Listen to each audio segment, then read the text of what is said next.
All right, Nicky Ryan here. What's a core memory, like a strong memory from when you were a blue belt? So I was actually never a blue belt. I went straight from white to purple. So I started training when I was like 13, and then you know, before I turned 16, I think it was before I turned 16, I was like already in ADCC. You know, I had placed third at both East Coast and West Coast trials. So they ended up promoting me. John ended up promoting me from just white straight to purple. So technically, I have no blue belt memories. So you won trials or you got third at trials as a white belt? Yeah, Holy yeah, I got shit. third at trials as a white belt. I lost to Ethan's bitch ass. Continuing the series of techniques that every blue belt should know. I think this one's really important. Okay, sumi-gaeshis of any kind are very important, especially for blue belts. But specifically this overhook one, right? It'll help a lot with you guys, you know, dealing with pressure passers who come in and body lock, stuff like that. And it's just good to know that once you get any type of connection to an opponent, you know, you can start to build your offense. So the first one we're going to go over is an overhook sumi-gaeshi, right? So a lot of the times it's when opponents go to start shooting in for tight waists and body locks. So from here, what I'll do is I'll take one arm in as like a deep overhook, and initially I'll just kind of control his bicep to make sure he doesn't get hands locked. Now from here, what I'll end up doing is I'll slide from the bicep all the way down to the wrist, and I'll look to control the wrist. Now there's two main ways that you can hit sumi-gaeshis. Some of them are out to the side, and some of them are over the shoulder. When we're grabbing the wrist, this one's going to be over the shoulder. The time that you go out to the side is when they start to get locked hands and you can pull an elbow in behind you, right? Because now he has no base out in this direction. But when I'm grabbing the wrist, if I just try and go out to the side, that's exactly where his base is. So it's going to be impossible to sweep him. So instead, we need to start sending him over the shoulder for this one. So we get our overhook, we frame inside the bicep, and we slide down to the wrist.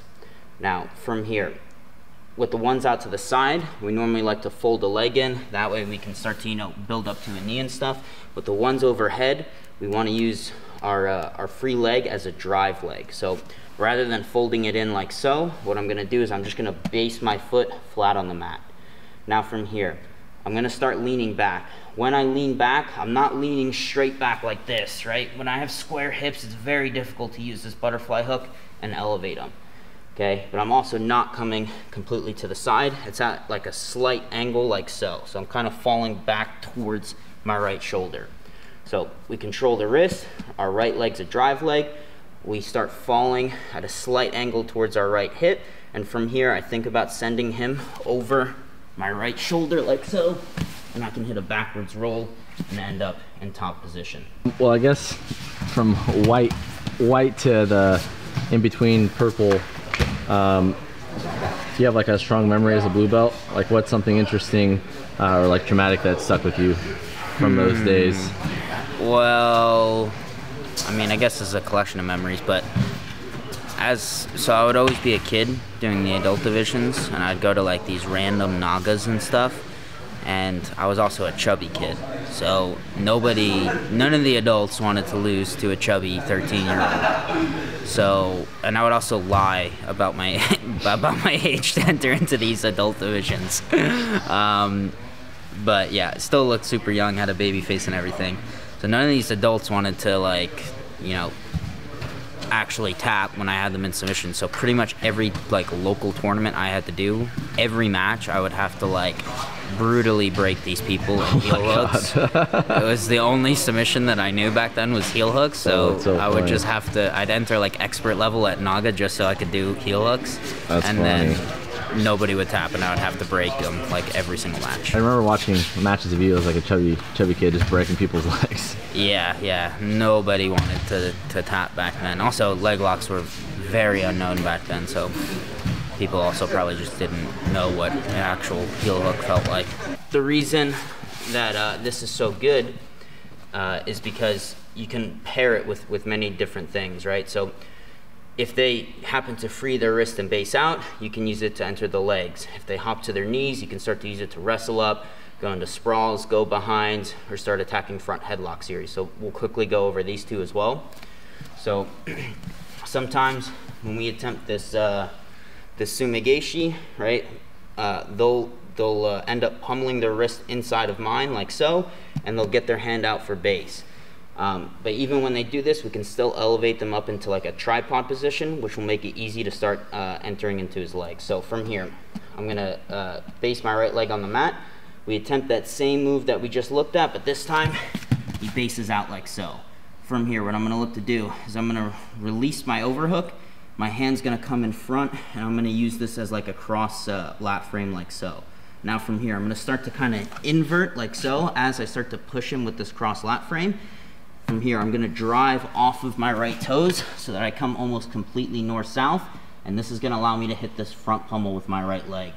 Now from here, I can start to grip behind both of his knees, shoot my knee in behind his, lock up that figure 4, and sit him down. So I'll show you guys once again from the other side this time. So we go for our sumi-gaeshi. This time he pummels his wrist out and he tripods up. From here, we release our overhook grip. Our hand comes across as a cross lat frame. My right toes plant in the mat. From here, I'm gonna use this cross lat frame and the drive off of my right toes to help me invert and get almost completely to a north-south position. This is gonna make it easy for me to hit this front pummel with my right leg. We can grip him behind both of his knees like so. We shoot our knee in behind his, our hips come off the mat, we lock up that figure 4, and we sit our partner down. You guys can use this to either go for leg attacks, or you can even start to fold your leg in and use it to start coming up for sweeps. So one last time from another angle so you guys can see. We attempt the sumi-gaeshi, but from here, he pummels his hand out and he tripods up.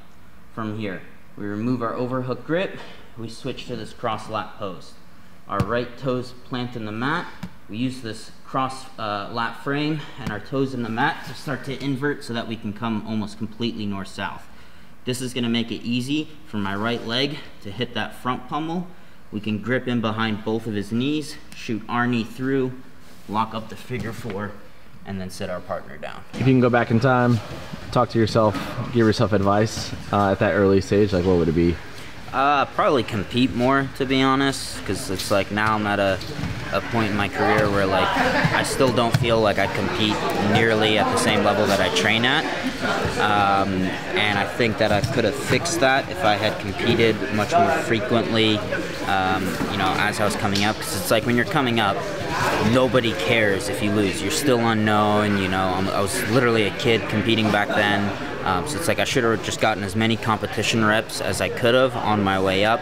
Now it's to the point where it's like if I lose, it's you know a big deal. So there's a lot more pressure now. Also, I'm older now. I mean, I know I'm still only 22, but I've been doing this for a long time, and my body's falling apart. So I keep getting injured. It keeps making me pull out of competitions and everything. So it's like even now it's like I'm trying to be more active, but since I've been doing it for like 9 years now, like the body's starting to deteriorate, so it's kind of making me slow down the competition scene. So now another very common reaction you'll get is when you go to start elevating people, they're gonna kind of sit their weight back and they're gonna hop their knees out to the side. Right? If he just stays on his knees where he is, I can still scoot underneath him and elevate. But sometimes what will happen is, as I go to start elevating, he'll kind of shoot his knees out towards his right-hand side, and that's going to help kind of kill my butterfly hook because my leg's getting dragged further across my body than I want it. So from here, we have our overhook and wrist grip. We go for the sumi-gaeshi, but from here, he hops out and kind of sits his weight back like so. Now, whenever this happens, this is a great opportunity for us to start like wrestling up into front headlock situations. So from here, I need to keep his head low, okay? If I'm not active with this whizzer and I go to stand up and his head comes up with me, now he's gonna start locking hands, and now he's gonna put me back down with a body lock. So from here, what I wanna do is I wanna grab inside my own thigh with my whizzer, and I really want to exaggerate turning onto my right hip like so. This is going to put weight on his hands and head, and it's going to keep his head low. So from here, we make sure we keep strong whizzer pressure, and now from here, we're going to look to start heisting up to our knee. Now from here, the entire time I'm keeping this whizzer pressure, But then once I'm up on my knee, I'm gonna release it and I'm gonna start facing so I can start locking up front heads. Now you guys have the option here of, you know, going into your front headlock series, guillotines, anacondas, darces, things like that. Or what you can do is you can also start folding your left leg back in and sprawling the single leg out. And now from here, you can start to use this position to go behind our partner and look to start taking his back and scoring our points. So now from another angle, right? So we have our overhook, our wrist grip. We attempt the sumi-gaeshi, but this time he does a good job of kind of sitting his weight back and sprawling his knees out towards the side. So we go for the sumi-gaeshi and he starts doing this. Okay, from here it's very hard to elevate. So instead, I'm gonna look to start grabbing inside my own hamstring like so. This is gonna help me keep whizzer pressure. I'm also gonna be turning towards my right hip. This is gonna keep weight on his hand and keep his head low. From here, we're gonna heist up to our right knee. Okay, again, entire time making sure I keep his head low, all the way up until I start facing him and getting into this front headlock situation. Now from here, you guys have the option of going into your front headlock series, guillotines, anacondas, darces, all that fun stuff. Or if you guys need to, you know, get a score, you guys can also start folding your left leg in, sprawling it out, removing his hands from the single leg, and then you guys can start hitting the bill behinds to get behind your partner and start taking their back. So yeah, I really like this this overhook sumi-gaeshi. There's tons of different options out of it, and I specifically taught you guys the overhook one because it's the easiest to get to. A lot of times you'll have guys, you know, especially at blue belt level, who are just trying to shoot in and lock their hands. So this is the easiest one to get to, you know, versus trying to dig for underhooks and all that stuff. So this is really important for you to know. You can use it to sweep, enter the legs, wrestle out, go into front headlocks, you know, tons of different options. So I hope you guys enjoyed the techniques, and make sure you guys leave a comment, like, subscribe. You guys can also check out our BJJ Fanatics. We have tons of DVDs on there. Me, Ethan, Craig, Nicky Ryan, Damien, you know, the whole team's got a bunch of content on there, so make sure you guys check that out. We also have our B Team Submeta, you know, with tons of narrated roles, Q&As, all that fun stuff, so check that out as well. And I'll see you guys next time.